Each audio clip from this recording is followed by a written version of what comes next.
இந்த நாட்களில் ஜெபத்தை குறித்ததான காரியங்களை தொடர்ச்சியாக தியானித்து கொண்டே வருகிறோம். அப்படி தானே? வின்சென்ட் செல்வகுமார் அவர்கள் கிறிஸ்தவ வாழ்க்கை புதிதாக இயேசுவை ஏற்றுக்கொண்டு வந்த பிறகு நாம் எப்படி வாழ வேண்டும், எது எதில் முக்கியத்துவம் நம்ம கொடுத்து கவனிக்க வேண்டும், வசனம் என்ன சொல்லுகிறது என்று போதிக்கப்படுகிறதுனால அநேகர் சத்தியத்தை அறிந்து கிறிஸ்துக்குள் பலனடைந்து வருகிறதை பார்க்க முடிகிறது.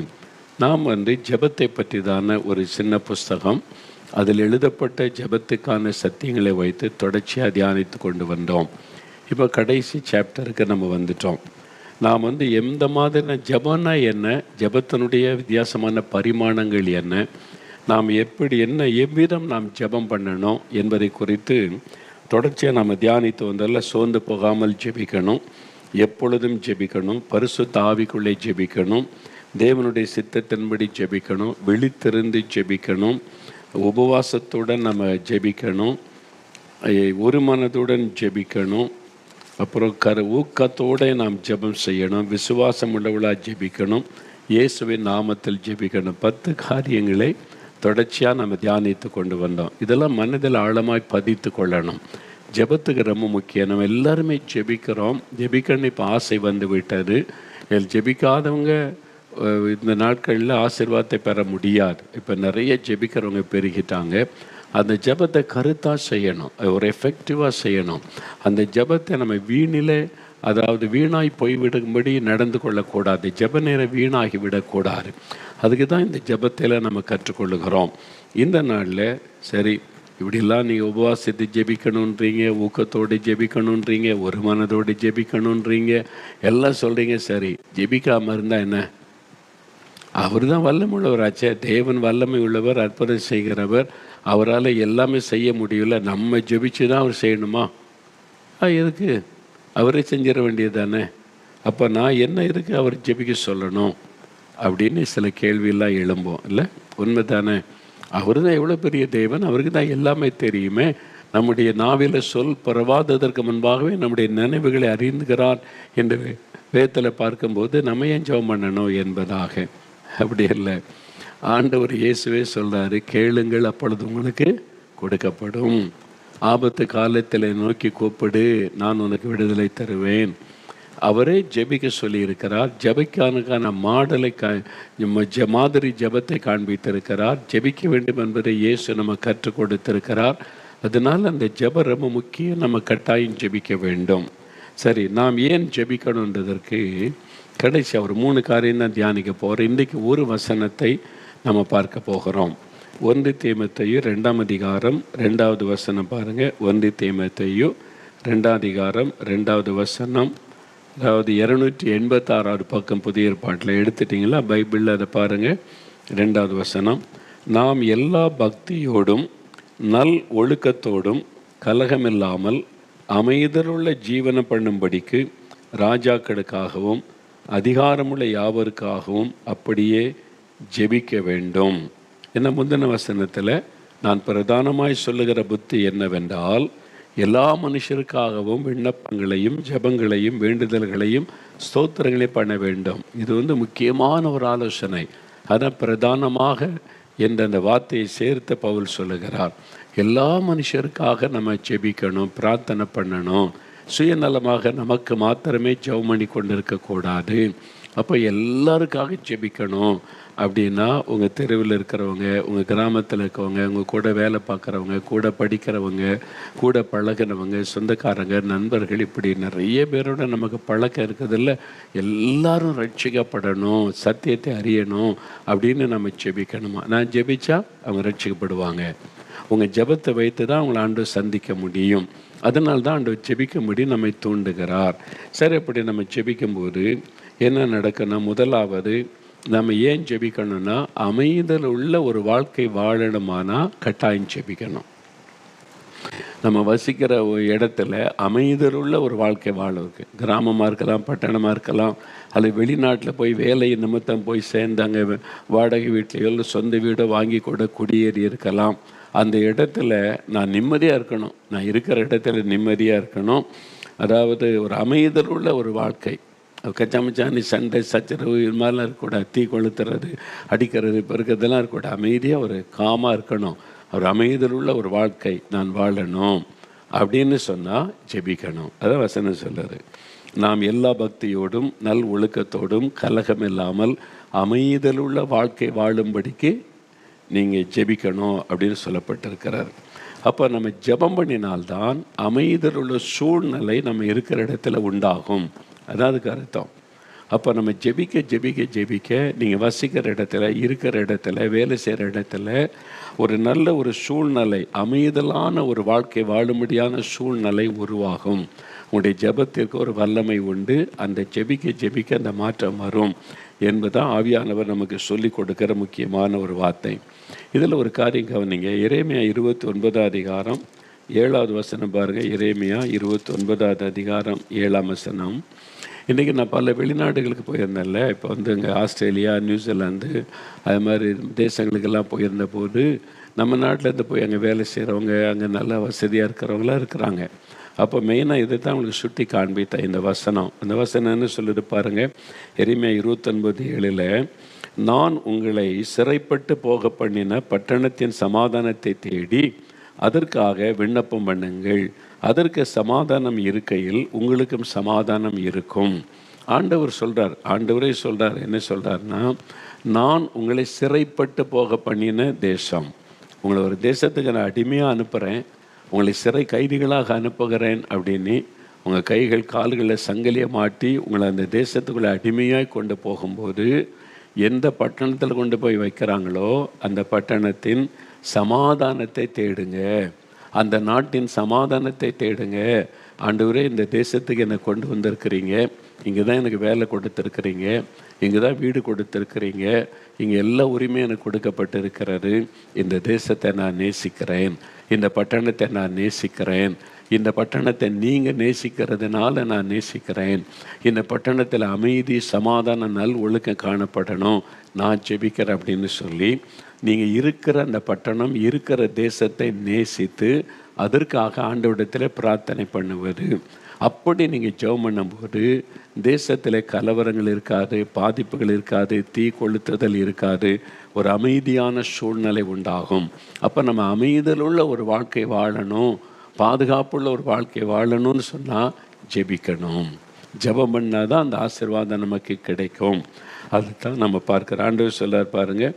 நீங்கள் சிறையாக ஒரு பட்டணத்துக்கு கொண்டு போகப்பட்டால் அந்த பட்டணத்தின் சமாதானத்தை தேடி, அப்படின்னா அந்த பட்டணத்தின் சமாதானத்தை விரும்புங்க.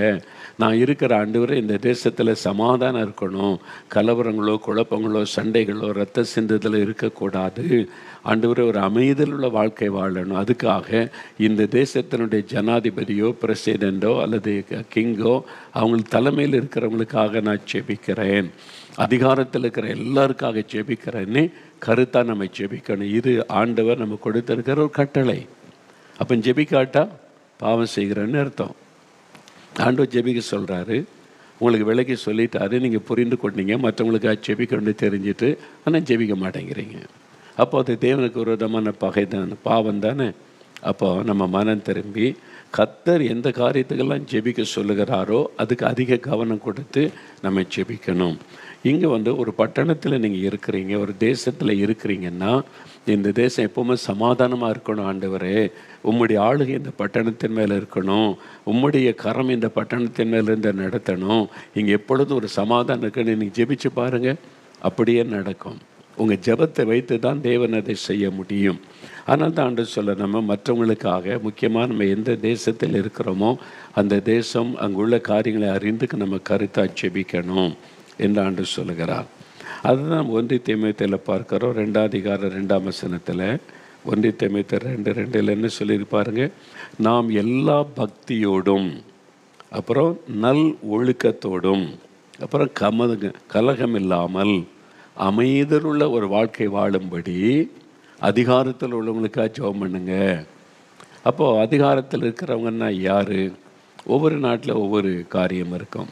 இந்தியாவில் எடுத்துக்கொண்ட பிரைம் மினிஸ்டர், அவங்க தான் தலைமை. அவங்களுக்கு கீழே தான் மந்திரிமார்கள் வருவாங்க, அது கீழே தான் எம்பிக்கள் வருவாங்க. அப்போது பிரைம் மினிஸ்டர், பிரதம மந்திரி, அவங்க தான் முக்கியமானவர்கள். அவங்க பெரிய பொறுப்பில் இருக்கிறனால அவங்களுக்காக ஜெபிக்கணும். ஒரு மாநிலம்னு எடுத்துக்கொண்டால் முதலமைச்சர், அவங்க தான் தலைமையில் இருக்கிறவங்க. அப்போ அவங்களுக்காக ஜெபிக்கணும் தான் சொல்லுது. எல்லா பக்தியோடும் கலகமில்லாமல் நல் ஒழுக்கத்தோடும் அமைதலோட ஜீவனம் பண்ணும்படி ராஜாக்கள் அதிகாரமுள்ள யாவருக்காக ஜெபிக்கணும். அப்போது சில தேசத்தில் ராஜாக்கள் ஆட்சி இப்போவும் இருக்குது. சில தேசத்தில் கிங் அப்படி சொல்லுவாங்க, அப்படி இருக்கிறாங்க. சிலருக்கு சில தேசத்தில் பவர் கிடையாது, ஒரு மரியாதை நிமித்தம் வச்சுருக்காங்க. இங்கிலாந்து தேசத்தில் வச்சுருக்கிறாங்க, மலேசியாவில் வச்சுருக்கிறாங்க. அப்படி பல தேசங்களில், சவுதி அரேபியாவில் கிங்குன்னு தான் சொல்லுவாங்க, அரபு நாடுகளில் கிங் அப்படி சொல்லுவாங்க. சிலர் அதில் மரியாதை நிமித்தம் அவங்களுக்கு பொறுப்பு கொடுத்து வச்சுருப்பாங்க. சிலர் அப்படி இல்லை, நல்ல ஞானமாக செயல்பட்டு தேசத்தை நல்லா நிர்வாகம் பண்ணி நடத்துவாங்க. அப்போ ஒரு தேசத்தில் அமைதி, சமாதானம், நல் ஒழுக்கம் இதான் நம்ம அறியணும். அமைதி, சமாதானம், நல் ஒழுக்கம். ஒரு தலைவர் பண்ணுற மிஸ்டேக்கு ஒரு தேசத்தில் கலவரத்தை கொண்டு வந்து விடும். ஒரு தலைவர் செய்கிற தவறான ஒரு காரியம் அல்லது மக்கள் மத்தியில் அவர் பேசுகிற தவறான வார்த்தை ஒரு சமாதானத்தை கெடுத்து கலவரத்தை கொண்டு வந்துடும். அப்போது ஆளுகிறவர்கள் அந்த அதிகாரத்தில் இருக்கிறவங்க மேலே கர்த்தருடைய கரம் இருந்து ஆளுகை செய்யணும். அவங்க சுயமாக எதையும் பேசி செய்து தேசத்தில் குழப்பத்தை உண்டாக்கிடக்கூடாது. ஆண்டவர் ஆளுகை செய்து அவங்களை இங்கே தேசத்தின் நன்மைக்காக பயன்படுத்துங்க அப்படின்னு நம்ம ஆளுகிறவங்களுக்காக ஜெபிக்கணும். அதான் வசனம் சொல்லுது, எல்லா பக்தியோடும் நல் ஒழுக்கத்தோடும். ஒரு ஒழுக்கம், நீ ஒழுக்கக்கேடான காரியங்கள் எல்லா தேசத்திலையும் பெருகுகிறதில்ல. பாருங்கள், போதை பொருட்கள் தாராளமாய் நாடுகளுக்குள்ளே உலாவுகிறது. தமிழ்நாட்டில் நிறைய பிடிக்கிறாங்க. போதை இல்லாத ஒரு மாநிலமாக மாற்றுவோன்னே தமிழக முதல்வர் அறிவிக்கிறான். கேட்க ரொம்ப சந்தோஷம். அதுக்காக நம்ம ஜெபிக்கிறோம். இந்த மாதிரி போதை பொருட்கள் இந்த தமிழ்நாட்டுக்குள்ளே வரக்கூடாது, இந்தியாவுக்குள்ளே வரக்கூடாதுன்னு ஜெபிக்கிறோம். அதே சமயத்தில் டாஸ்மாக் கடையில் கொடுக்குற சாராயமும் போதை தான். அதையும் நம்முடைய முதலமைச்சர் தீர்மானிக்கணும். அதுவும் போதை தானே. இது மாத்திரம் இல்லை, அதுவும் போதை. அது குடிச்சிட்டு ரோட்டில் விழுந்து கிடக்கிறவங்க, மனைவிக்கும் மற்ற வீட்டுக்காரங்களுக்கு வித்தியாசம் தெரியாதவங்க, அடிக்கிறவங்க, இதெல்லாம் நம்ம பார்க்குறோமே. அப்போ ஒழுக்கக்கேடான காரியம் எதனால் வருது? மதுபானத்தினால. ஒழுக்கக்கேடான நிறைய சம்பவத்து காரணம் பேப்பரில் பார்க்குறல, குடிச்சிருந்தான் குடி. அந்த குடியின் நிமித்தமாக, மதுபானத்தின் நிமித்தமாய் ஒழுக்கக்கேடுகள் தேசத்தில் பெருகி கொண்டிருக்கிறது. போதை வசதிகளினாலே ஒழுக்கக்கேடுகள் பெருகி கொண்டிருக்கிறது. அது தேசத்தினுடைய ஆசீர்வாதத்தை பாதிக்கும், சாபக்கேட்டை கொண்டு வந்துவிடும். இதெல்லாம் நம்ம பல தேசங்களில் பார்க்குறோம், நம்முடைய நாடுகளில் நம்ம பார்க்குறோம்ல. அதனால தான் வசனம்னு சொல்லுதுன்னா, நீ எந்த தேசத்தில் இருக்கிறியோ அந்த தேசத்தை முதல்ல நேசி, அந்த பட்டணத்தை நேசி, அந்த தேசத்தை ஆள்றவங்களே நேசிக்காமல் ஜெபிக்க முடியாது. அவங்க மேலே அன்பு இல்லாமல் கசப்போடு ஜெபிச்சிங்கன்னா அந்த ஜெபம் கேட்கப்படாது. அப்போ நீங்கள் எந்த தேசத்தில் இருக்கீங்களோ அந்த தேசத்தை முதலாவது முழு இருதயத்தோடு நேசிக்கணும். அங்கே ஆளுகையில் இருக்கிறவங்கள நேசிக்கணும். அரசியல்வாதிகளைப் போல் நம்ம நடந்து கொள்ளக்கூடாது. திட்டுறது, பேசுகிறது, மரியாதை குறைவாய் பேசுவது, இதெல்லாம் நம்ம செய்யக்கூடாது. நாம் கர்த்தருடைய பிள்ளைகள், இயேசுடைய பார்வை தான் நமக்குள்ளே இருக்கணும். அதனால் தேசத்தை ஆளும்படி தேவன் ஏற்படுத்தி வைத்திருக்கிற அந்த தலைமையில் இருக்கிறவர்கள், அதிகாரத்தில் இருக்கிறவர்களுக்காக தினமும் நம்ம ஜெபிக்கணும். அதான் முக்கியம். தினமும் கருத்தாக ஜெபிக்கணும். அப்போது நம்ம அமைதலுள்ள ஒரு வாழ்க்கை வாழ முடியும். அதுக்காகவே நம்ம கட்டாயம் ஜெபிக்கணும் என்பதாக ஆண்டோடைய வார்த்தை சொல்லுதில்லை. நீ ஜெபிச்சா பட்டணத்தில், தேசத்தில் அமைதி வரும், மாற்றம் வரும். பாருங்கள், இந்த எழுப்புதல் வந்த சமயங்களில் எந்தெந்த பட்டணத்தில், தேசத்தில் எழுப்புதல் வந்ததோ அங்கெல்லாம் ஒழுக்கக்கேடான காரியெல்லாம் அப்புறப்படுத்தப்பட்டது. ஆமாம், வேல்ஸ் தேசத்தில் எழுப்புதல் வந்தபோது மதுபான கடைகள் மூடப்பட்டது, நடன கிளப்புகளெல்லாம் மூடப்பட்டு விட்டது. ஒழுக்கக்கேடான காரியம், பாவம் செய்வதற்கு ஏற்றதான காரியம் எல்லாம் க்ளோஸ் பண்ணப்பட்டது. ஏன்னா அங்கே இப்போ யாரும் போகிறதில்லை, எல்லாம் மூடப்பட்டு விட்டது. அப்போது ஒரு தேசத்தில் நல் ஒழுக்கமும் அமைதி காணப்படுவதற்கு ஆளுகிற அதிகாரத்தில் உள்ளவங்க முக்கியம். அவங்க மேலே கர்த்தர் ஆளுகை செய்து கர்த்தர் அவங்களை பயன்படுத்த நம்ம கருத்தாக செபிக்கணும் என்று தான் ஆண்டோடைய வார்த்தை சொல்லுகிறது. அப்போ அதை கவனம் செலுத்தணும். ஏன்னா இந்த மாதிரி நீங்கள் ஒரு தேசத்தில் போய் குடியிருக்கிறீங்க, கனடாவில், அமெரிக்காவில் அல்லது ஐரோப்பா நாடுகளில், வளைகுடா நாடுகளில், உங்களுக்கு ஒரு நல்ல வேலை, நல்ல சம்பளம் கொடுக்குறாங்க. அவங்களுக்கு வீடு இல்லாமல் ரோட்டில் இருக்கிறீங்க, வீடு வாடகைக்கு எடுத்துக்கொள்ளலாம். சொந்தமாக அவங்க வசதி வாங்கி கொள்ளலாம். வீடு, காரு, எல்லா வசதியும் நீங்கள் அங்கே அனுபவிக்கலாம். அந்த தேசத்தின் மக்களை போல எல்லாமே நீங்கள் அனுபவிக்க முடியும். அந்த சுதந்திரமெல்லாம் உங்களுக்கு கொடுக்கப்பட்டிருக்கிறாரு. ஏன் ஆண்டவர் அந்த நாட்டுக்கு உங்களை கொண்டு வந்தார்? யோசிங்க. எதுக்கு இந்த தேசம்? இல்லை, எனக்கு வேலை இங்கே கிடச்சிது, நல்ல சம்பளம் இல்லாதனால. அதே வேலையை நல்ல சம்பளத்தோட இந்தியாவில் ஆண்டவர் உங்களுக்கு தர முடியாதா? முடியும். இப்போ ஏன் நீங்கள் இன்னொரு தேசத்தில் போய் அங்கே குடி இருக்கிறீங்க, க்ரீன் கார்டு கிடைக்கணும்னு ஜெபிக்கிறீங்க, அதோடு கூட இங்கே இந்த நாட்டில் குடியுரிமை கிடைக்கணும் அப்படின்னு ஜெபிக்கிறீங்க? தப்பு கிடையாது. ஏன் ஜெபிக்கிறீங்க? ஏன் அப்படின்னு யோசிங்கன்னு தான் சொல்லுகிறேன். அதெல்லாம் தேவைதான், அவசியம் தான். க்ரீன் கார்டு, அது மாதிரி அந்த நாட்டில் இருக்கிற பிஆர் கிடைக்கணும், அல்லது நீங்கள் அந்த தேசத்தின் குடியுரிமை கிடைக்கணும், நல்லது. அது தப்புலாம் கிடையாது. அப்போது இதில் கவனம் செலுத்தும் போது அந்த தேசத்தை நீங்கள் நேசிக்கணும்ல. நீங்கள் இருக்கிற தேசத்தை நேசிக்கிறீங்களா?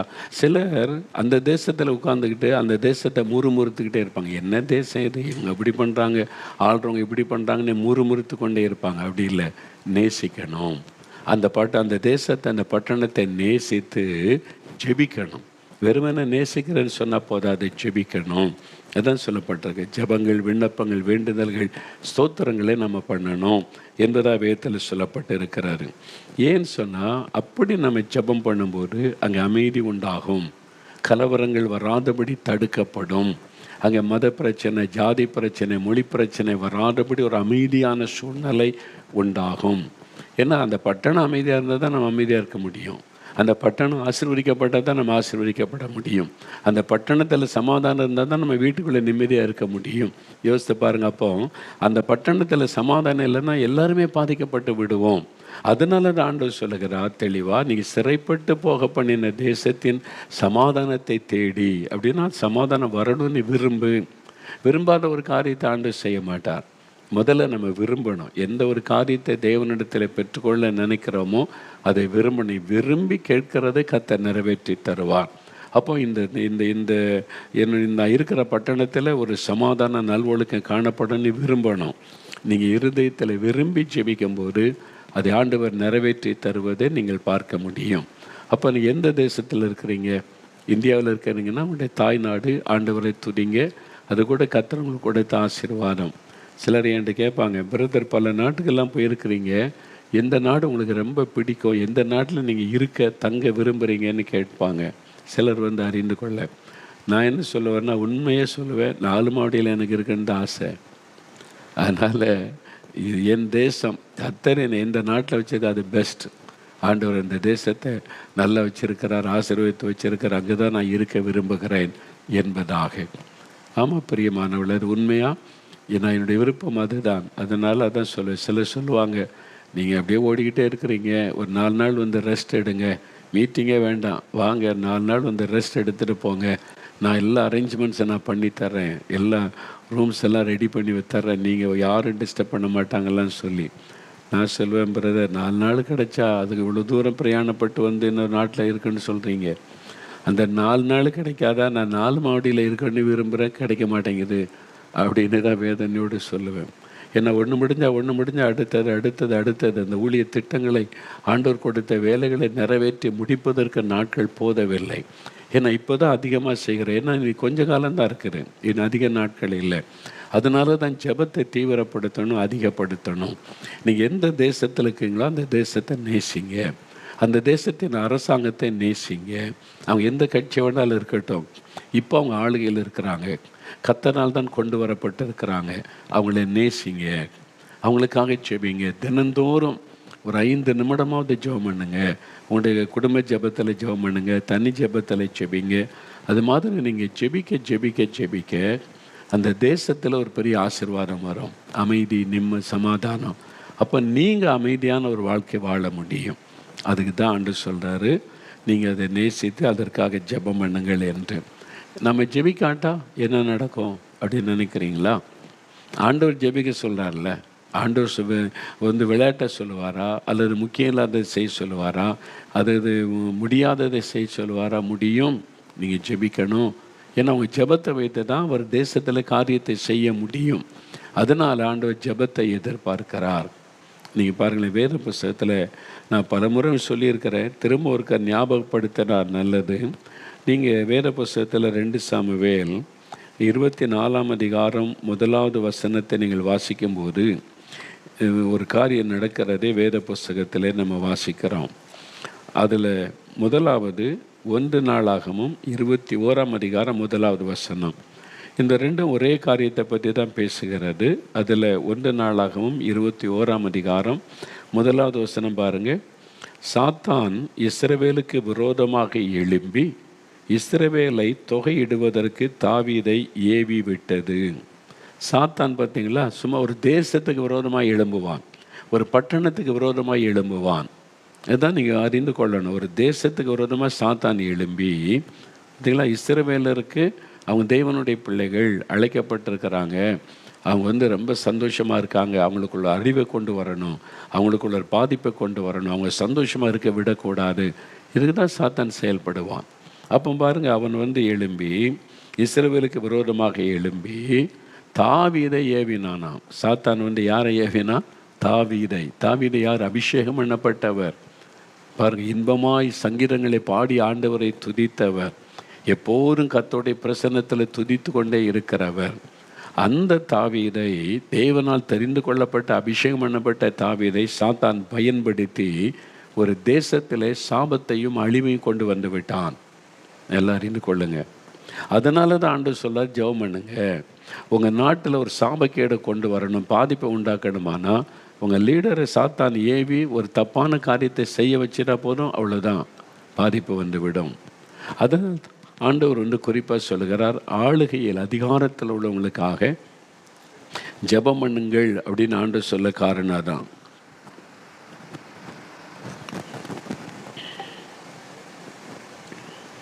ஒரு சமயம் நான் கனடா தேசத்துக்கு போயிருந்தப்போ அங்குள்ள தேவ பிள்ளைகள் சொன்ன வேதனையோட, இந்த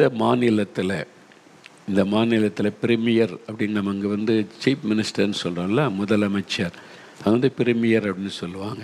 முதலமைச்சர் ஒரு லேடி அவங்க இருக்கிறாங்க.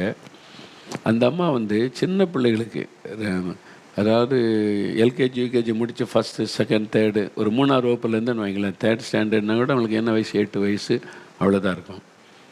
அந்த பிள்ளைகளுக்கு செக்ஸ் எஜுகேஷன் கொடுக்கணுமா. பாருங்கள், புத்தி இருக்குதா அதுக்கு? சின்ன பிள்ளைகளுக்கு எதுக்குன்னு கேட்டால் கொடுக்கணும். அந்த பிள்ளை இப்போவே டிசைட் பண்ணோம், 8 வயசுலையா.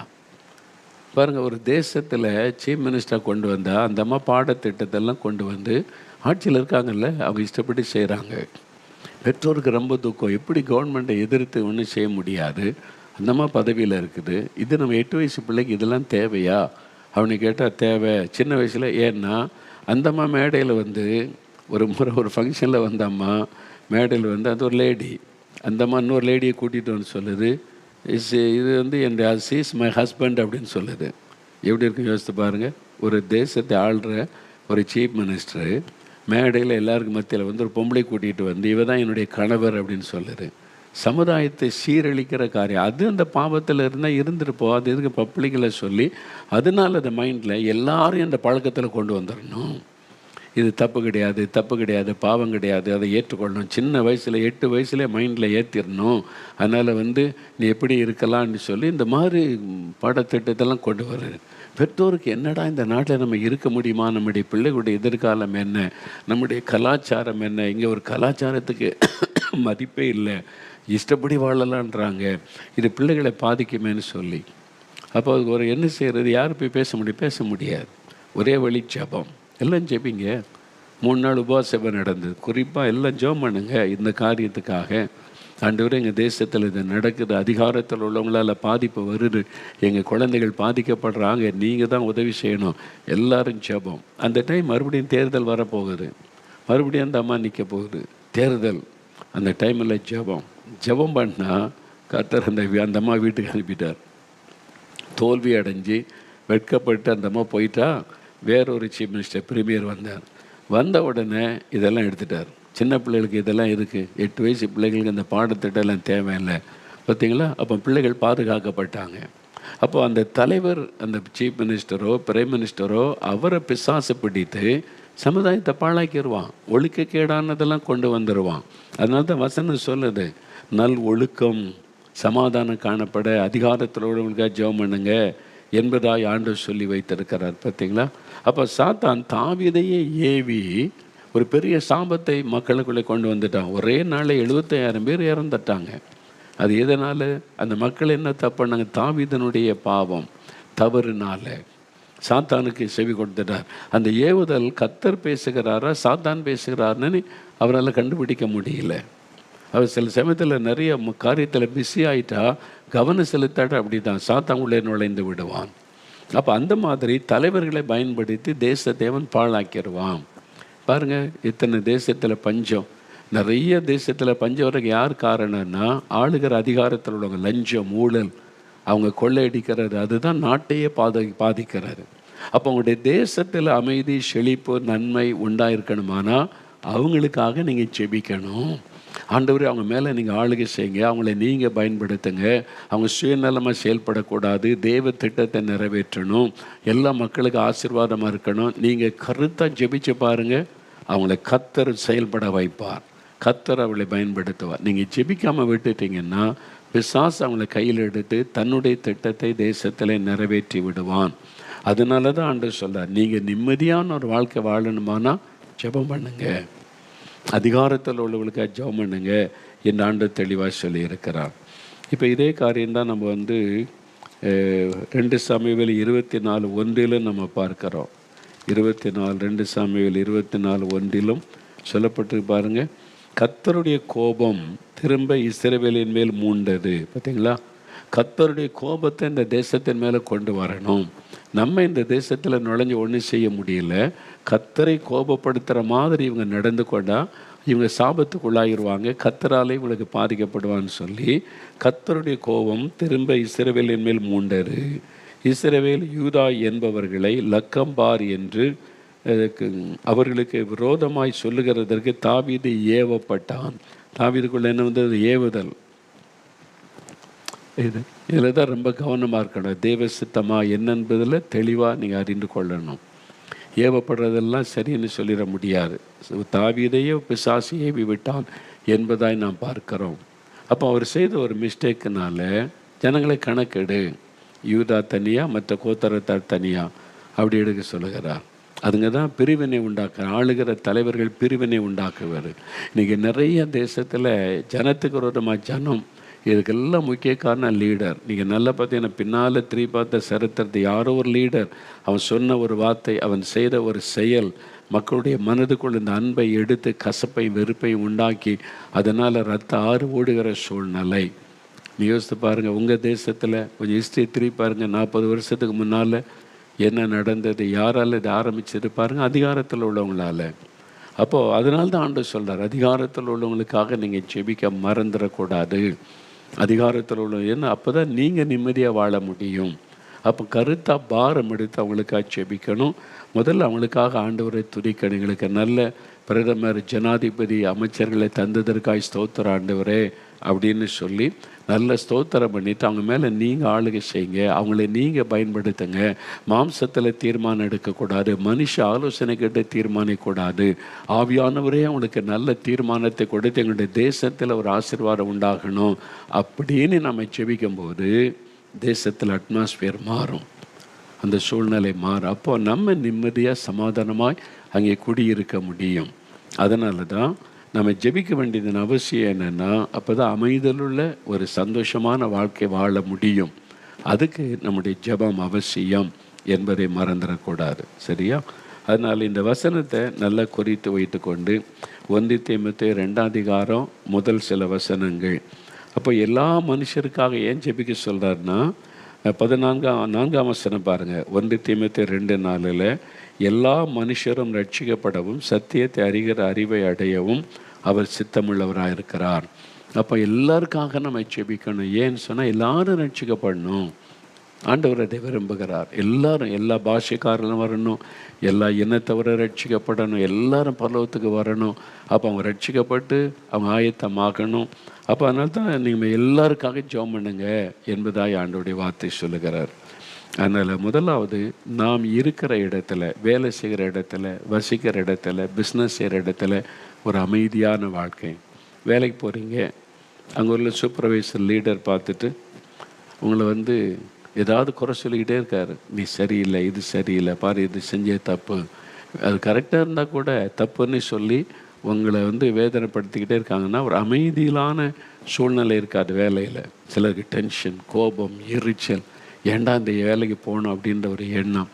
அப்படி தான் சிலர் போவீங்க. அப்போது அந்த இடத்துல ஒரு அமைதி சூழ்நிலை அழகாக அமைதியாக இருக்கணுமானா நீங்கள் ஜெபிக்கணும். ஆண்டவரின் கம்பெனிக்காக, ஓனருக்காக, சூப்பர்வைசருக்காக, டீம் லீடருக்காக, உடன் உழைக்கிறவங்களுக்காக எல்லாம் நீ ஜெபித்து பாருங்கள். உங்களுடைய சூழ்நிலையில், அட்மாஸ்பியரில் நல்ல ஆசீர்வாதமான மாற்றம் உண்டாகும். உங்கள் ஆஃபீஸுக்குள்ளே உண்டாகும், பிஸ்னஸ் பண்ணுற இடத்துல உண்டாகும், நீங்கள் ஊழியம் செய்கிற இடத்துல உண்டாகும். இன்றைக்கி சர்ச்சஸ் நடத்துகிற இடத்துல நிறைய பிரச்சனைகள். அப்போ ஒரு நிம்மதியாக நடத்த முடியல, ஒரு விடுதலையோடு ஆராதிக்க முடியல, இது மாதிரி ஒரு சூழ்நிலை. ஆண்டவர் எல்லாத்தையும் மாற்றி அமைதல் உள்ள ஒரு சூழ்நிலை உண்டாக்கி தர முடியும். அது நம்முடைய ஜெபத்தை வைத்து தான் கர்த்தர் செய்ய முடியும். அதனால தான் எல்லாருக்காக ஜெபம் பண்ணுங்கள் என்று ஆண்டவர் சொல்லுகிறார். அப்போ அதற்கு நம்ம அர்ப்பணிக்கணும். ஆண்டவரே, நான் இருக்கிற இந்த தேசத்தை நான் நேசிப்பேன், இந்த தேசத்துக்காக ஜெபம் பண்ணுவேன், தேசத்தினுடைய ஆண்டவர் லீடருக்காக ஜெபிப்பேன், எங்கள் தேசத்தில் அமைதி சமாதானம் உண்டாக ஜெபிப்பேன். கருத்தாக நீங்கள் ஜெபிச்சு பாருங்கள், ஆச்சரியமான மாற்றங்களை நீங்கள் காண்பீங்க. சரியா? அப்போ இந்த காரியத்தை மனதில் வைத்து கொள்ளுங்க. இப்போ நம்ம ஜெபிக்க போகிறோம். கொஞ்ச நேரம் நம்ம ஜெபிக்க போகிறோம். ஏன்னா நீங்கள் இருக்கிற நாட்டுக்காக நீங்கள் தான் ஜெபிக்கணும், நீங்கள் இருக்கிற பட்டணத்துக்காக நீங்கள் தான் ஜெபிக்கணும், நீங்கள் இருக்கிற தேசத்துக்கு உங்கள் ஜெபந்தான் வல்லமை உள்ளது. அதுவும் அந்த தேசத்தில் நீங்கள் குடியுரிமை வாங்கிட்டீங்க அப்படின்னு, சிட்டிசன்ஷிப் வாங்கிட்டீங்கன்னா உங்களுக்கு மொழி உரிமை இருக்கிறது. நீங்கள் இது என்னுடைய தேசம், நீங்கள் என்னை கொண்டு வச்சிருக்கிற தேசம், இந்த தேசத்தில் இந்த தப்பெல்லாம் நடக்கக்கூடாது, இந்த காரியெல்லாம் ஒழியணும், இந்த மாதிரி கர்த்தர் நடத்தணும் அப்படின்னு நீங்கள் சின்சியராக ஜெபிச்சிங்கன்னா உங்கள் நாட்டையே கர்த்தர் மாற்றுவார். விசுவாசிங்க. உங்கள் விசுவாசம் தான் உலகத்தை ஜெயிக்கிற ஜெயம். நான்லாம் ஜெபம் பண்ணி என்னங்க நடக்கும் அப்படின்னு சொல்லாதங்க. உங்களுடைய ஜெபம் வல்லமை உள்ளது. என்னுடைய ஜெபத்தை தேவன் கேட்கிறார், கவனித்து கொண்டிருக்கிறார். இப்போ நம்ம கருத்து ஆண்டவரிடத்தில் சில நம்முடைய நேரம், நீங்கள் எந்த தேசத்தில் இருக்கிறீங்களோ அந்த தேசத்தின் பெயரை சொல்லி ஆண்டவரை துதிக்கணும். இந்த தேசத்துக்காக நம்மை துதிக்கிறேன், இந்த தேசத்துக்காக நீங்கள் தான் என்னை அழைச்சிட்டு வந்தீங்க, எங்களை கொண்டு இங்கே நாட்டி வச்சுருக்கிறீங்க, அதற்காக ஸ்தோத்திரம். இந்த தேசத்தில் எனக்கு எல்லா உரிமையும் கிடைத்ததுக்கு முதல்ல துதிங்க, ஸ்தோத்திரம் பண்ணுங்க. அப்புறம் இந்த தேசத்தை ஆள்றவங்க, அவங்க மேலே நம்முடைய கரம் இருக்கட்டும், அவங்கள நீங்கள் பயன்படுத்துங்க, ஆசீர்வதிங்க. எங்கள் பட்டணத்தில் தேசத்தில் நன்மையான நல்ல காரியம் நடக்க அவங்கள பயன்படுத்துங்க அப்படின்னு சொல்லி கருத்தாக ஜெபிக்கணும். ஜெபிக்கலாமா? இப்போ கருத்தாக இப்போ ஜெபிக்கலாமா? நம்ம ஜெபிக்க போகிறோம். எல்லாம் அப்படியே வலதுகரம் உயர்த்துங்க. குட்டி பிள்ளைகள் கூட, ஆண்டவரே எங்கள் பிரைம் மினிஸ்டருக்காக ஜெபிக்கிறேன்னு சொல்லுங்கள், எங்கள் சீஃப் மினிஸ்டருக்காக ஜெபிக்கிறேன்னு சொல்லுங்கள். எல்லாம் அப்படியே கண்களை மூடுங்க, ஜெபம் பண்ணுங்க, பார்க்கலாம். ஜெபம் பண்ணுங்க. சில நம்முடைய நேரம் உங்கள் ஜெபத்தை வச்சு தான் தேவன் உங்கள் தேசத்தில் அமைதியை கட்டளையிட முடியும். அதனால் நீங்கள் அப்படியே சொல்லி ஜெபிங்க, கருத்தாக ஜெபம் பண்ணுங்க. ஆண்டவரே, இந்த தேசத்துக்காக உமக்கு ஸ்தோத்திரம், இந்த தேசத்தை ஆளுகிற லீடருக்காக ஸ்தோத்திரம், இந்த தேசத்தில் எங்களை கொண்டு வந்து நாட்டி வைத்திருக்கிற அன்பிற்காக ஸ்தோத்திரம். இப்பொழுதும் இந்த தேசத்தில் அமைதி, சமாதான, நல் ஒழுக்கம் காணப்பட அதிகாரத்தில் இருக்கிறவங்களுக்காக நாங்கள் ஜெபிக்கிற வாய் திறந்து ஜெபம் பண்ணுங்க, கருத்தா ஜெபிங்க. ஸ்ரீலங்காவில் இருக்கிறவங்க, உங்கள் நாட்டில் புதிதாய் தேர்ந்தெடுக்கப்பட்ட தலைவருக்காக ஜெபம் பண்ணுங்க. மலேசியா, சிங்கப்பூர் அரசாங்கத்துக்காக ஜெபிங்க, கருத்தா ஜெபிங்க. இந்தோனேஷியா ஜெபம் பண்ணுங்க. மியான்மர் தேசத்தில் இராணுவ ஆட்சி நடக்கிறது, கர்த்தர் ஒரு அமைதி சமாதானத்தை திரும்ப பண்ண ஜெபம் பண்ணுங்க. ஆஸ்திரேலியா, நியூசிலாந்து ஜெபம் பண்ணுங்க. தேசத்தை ஆள்றவங்களுக்காக ஜெபிங்க. குறிப்பாக தேசத்தை ஆளுகிற தலைவர்களை உடைய கரத்தில் ஒப்பு கொடுத்து நான் ஜெபிக்கிறேன், உடைய ரத்தத்துக்கு ஒப்பு கொடுக்கிறேன். அவருடைய சிந்தனையில் ஆட்கொள்ளும், அவருடைய ஒவ்வொரு செயலை கர்த்தர் ஆட்கொண்டு நடத்தணும். ஜெபிங்க, கருத்தா ஜெபிங்க. இன்று முதல் உங்கள் நாட்டில் மாற்றம் வரும். ஆவியானவர் கொடுக்கிற ஒரு மாற்றத்தான செய்தியை கேள்விப்படுவீங்க. கருத்தா ஜெபம் பண்ணுங்க. ஆண்டவரே, நான் இருக்கிற இந்த தேசத்துக்காக ஜெபிக்கிறேன், எங்களுடைய பிரசிடென்ட்டுக்காக ஜெபிக்கிறேன், என்னுடைய பிரைம் மினிஸ்டருக்காக ஜெபிக்கிறேன், அவருடைய குடும்பத்துக்காக ஜெபிக்கிறேன். உம்முடைய ரத்தத்தை தெளித்த நான் ஜெபிக்கிறேன். அவர்கள் மீது நீர் ஆளுகை செய்யணும், அவங்கள மீது உம்முடைய கரம் அமரணும். கர்த்தர் அவங்களுக்கு ஆவியானவர் ஆட்கொண்டு பயன்படுத்தணும். ஆண்டவரே, நீங்கள் ஆலோசனை கொடுத்து அவங்களை நடத்தணும், உம்முடைய ஆலோசனையின்படி நடக்கணும். சாத்தான் உள்ளே நுழையாதபடி, தவறான ஆலோசனை வராதபடி தடுத்து நிறுத்தி போடும். அதற்காக நாங்கள் ஒருமனப்பட்டு ஜெபிக்கிறோம். நான் ஜெபிக்கிற இந்த தேசத்துக்காக ஆண்டவரே நீர் கிரியை செய்த அருளும் ஆண்டவரை. ஜெபிங்க ஜெபிங்க, அப்படி கருத்தா ஜெபிங்க. உங்களுடைய பிரசிடென்ட் அல்லது பிரைம் மினிஸ்டர் அல்லது மினிஸ்டர் கண்முன்னால் நிறுத்தி ஜெபிங்க. அவங்க மேலே ஆண்டவருடைய பிரசன்னம் இறங்கட்டும், வல்லமை இறங்கட்டும் என்று ஜெபிங்க. ஆண்டவர் இந்த ஜெபத்திற்கு பதில் கொடுத்து கொண்டு இருக்கிறார். நீங்கள் ஜெபிக்க ஜெபிக்க ஆவிக்குரிய மாற்றம் உடைய தேசத்தில் வருகிறது. மியான்மர் தேசத்தில் மாற்றம் வருகிறது, மலேசியாவுக்குள்ள மாற்றம் வருகிறது, சிங்கப்பூருக்குள்ள மாற்றம் வருகிறது, இந்தோனேஷியாவில் மாற்றம் வருகிறது. நீங்கள் ஜெபிக்க ஜெபிக்க ஜெபிக்க ஒரு ஆவிக்குரிய மாற்றம், சூழ்நிலையில் ஒரு மாற்றம், ஆவியானவர் விடுதலையோடு இறங்கி கிரியை செய்வதற்கான மாற்றம், ஆளுகிறவர்கள் மேலே கத்தர் ஆளுகை செய்து நடத்துகிற வித மாற்றத்தை கொண்டு வரும். விடாதங்க, ஜோமனுங்க, கருத்தா நாங்கள் ஜெபிக்கிற ஆண்டவரே, நீங்கள் சொன்ன மாதிரி நாங்கள் அமைதலுள்ள வாழ்க்கை வாழணும். இந்த தேசத்தில் ஒரு அமைதியாக, சமாதானமாக, ஐக்கியமாக, மகிழ்ச்சியாக வாழணும்.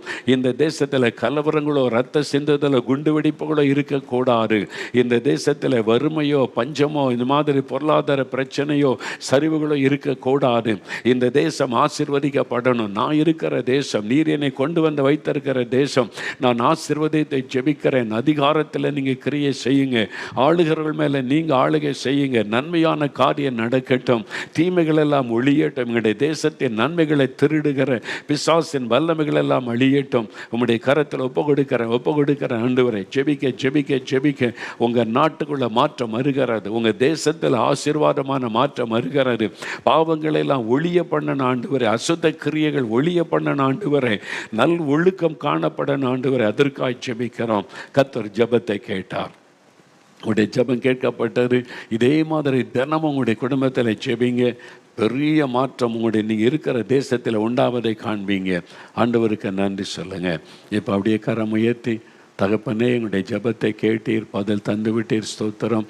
உமக்கு மகிமை செலுத்துகிறோம். உம்முடைய பிரசன்னம் கூட இருக்கட்டும்.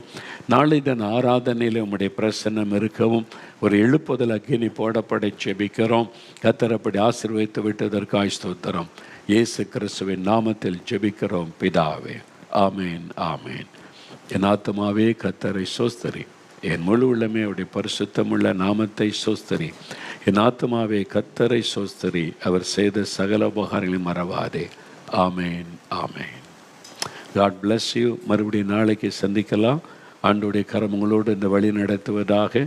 இந்த காரியத்தை மனதில் வைத்து நாம் அமைதலுள்ள ஒரு ஆசீர்வாதமான வாழ்க்கை வாழணுமானால் நம்ம இருக்கிற தேசத்தில் உள்ள அதிகாரத்தில் உள்ளவங்களுக்காக கட்டாயம் ஜெபிக்கணும். அதை பழக்கமாக்கி கொள்ளணும். கருத்தாக ஜெபிக்கணும். பாஸ்டர்மார்கள் கவனிக்கிறவங்க ஞாயிற்றுக்கிழமை ஆராதனையில் ஒரு 5 நிமிடமாவது தேசத்தை ஆளுகிறவங்களுக்காக, தேசத்துக்காக ஜெபிக்கணும். சரியா? கர்த்தர் உங்களை ஆசீர்வதிப்பாராக. ஆமென்.